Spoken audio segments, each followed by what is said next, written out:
What's good everybody, welcome back to my channel. I'm Zamir from XCC Tunes. In this video, I'm so excited to share my review or my thoughts about Cubase 13.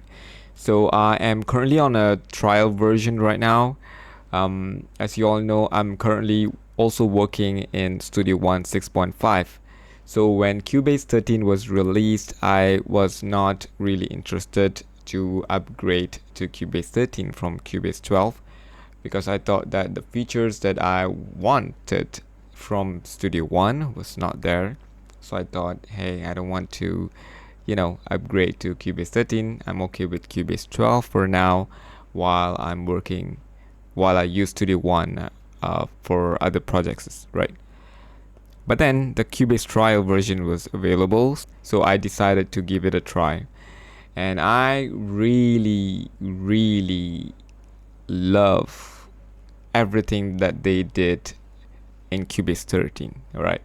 So I feel like Cubase 13 is one of the best versions that ever existed. So the first thing that I noticed when I launched Cubase 13 is its stability, right? It's faster than Cubase 12 and it works flawlessly, and especially when I open my Cubase 12 project in Cubase 13, it just opens right away without having any errors. It launched faster than Cubase 12. With Cubase 12 it's not bad, it's not that slow, but then when I launch Cubase 13 it works faster than Cubase 12. So good job Steinberg, you guys did a great job there. The second thing that I noticed is that it remembers all my MIDI remote script.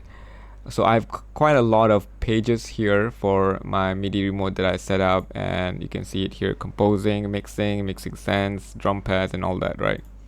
So all of this MIDI remote script is now available in Cubase 13. I don't have to do anything in the background to move it forward. No, none of that, right? So I didn't know that it was possible. So that's another cool thing that I like about Cubase 13. So the first one is stability. Second one is that it remembers my MIDI remote script, which I don't have to copy and bring it forward to Cubase 13 from Cubase 12. And also all my key commands and macros is also brought forward to Cubase 13. So that's fantastic. And the third thing that really excites me is the Iconica Sketch. Iconica Sketch is a powerful virtual instrument, orchestral instrument, and it sounds so good. If you're doing a film scoring, which is a bit of blend of the modern synthesizers and also orchestral, like the hybrid type of scoring that's available everywhere right now. If you're doing that kind of scoring, I think you don't even have to buy any other orchestral library. This Iconica Sketch, it is enough, Then you can add all the other synthesizers that you already have. Iconica Sketch, you can do quite a lot of things, and I'm gonna make a video about it soon. So the third one is definitely Iconica Sketch. So the fourth one is the channel tab, right? I never thought that I need a channel tab here. I never thought that this would be something that is needed until I started working in Cubase 13, and to be honest, this is such a powerful thing that Cubase ever did for us, the users. I don't know how they come up with this idea. This is really cool. So I like the fact that it's very compact. So what I mean is, if I go to insert here, I can add a couple of instance of plugins here. So as soon as I added this plugin, I got another empty area here, empty slot, where I can add a few more stuff. Okay, so let's say I'm gonna have another plugin here, let's say a gate, right? And now it gives me another slot right below there. So it's not actually taking a lot of spaces on the channel tab here. So if I don't have any of these plugin, it's gonna be a small space, right? So that's something really cool.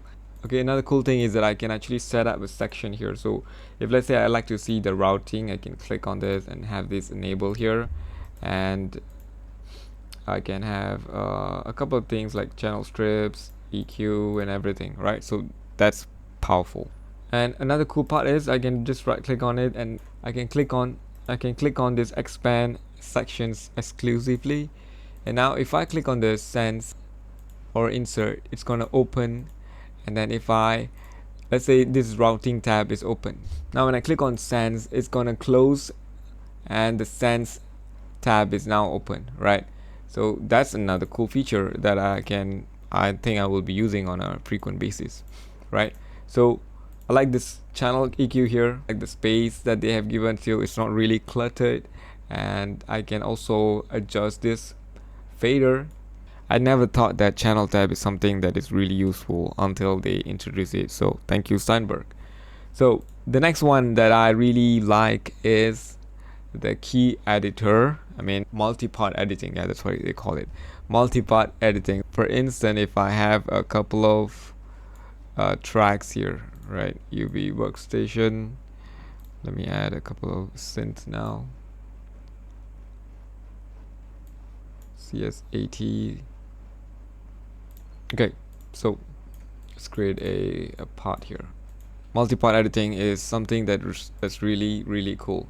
I've now actually opened CS80. Now CS80 is now enabled, so everything that I playing now is from CS80. So once I've done, you know, working with CS80, now I don't have to close this tab and then open the other synth. I can disable this one, go to the other synth, and then now I can work the same part, right? So that's really cool. You have this option where you can actually check the lanes as well.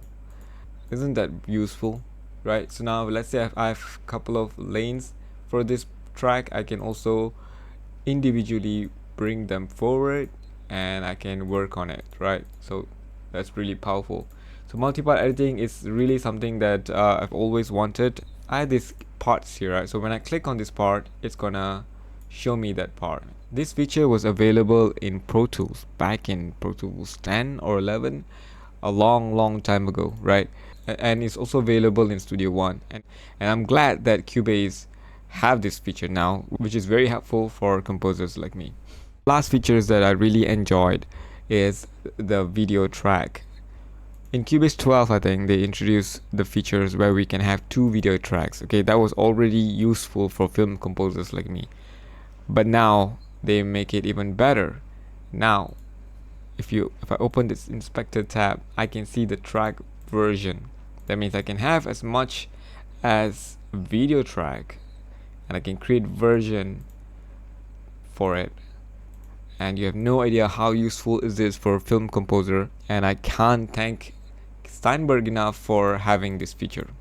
So that being said, this is why you should upgrade to Cubase 13. So these are the features that really make me fall in love with Cubase again. I'm gonna definitely upgrade to Cubase 13, but let me just play around with the trial version, because I'm gonna wait until there's a discount or promo or some sales going on, because I'm an Indian.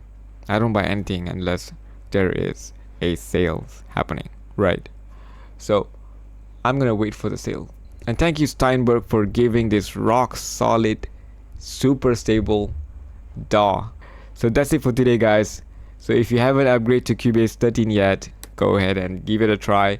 Check out the Cubase 13 trial, and you are gonna fall in love just the way I did. Alright, so thank you so much for watching. I'll see you guys in the next video.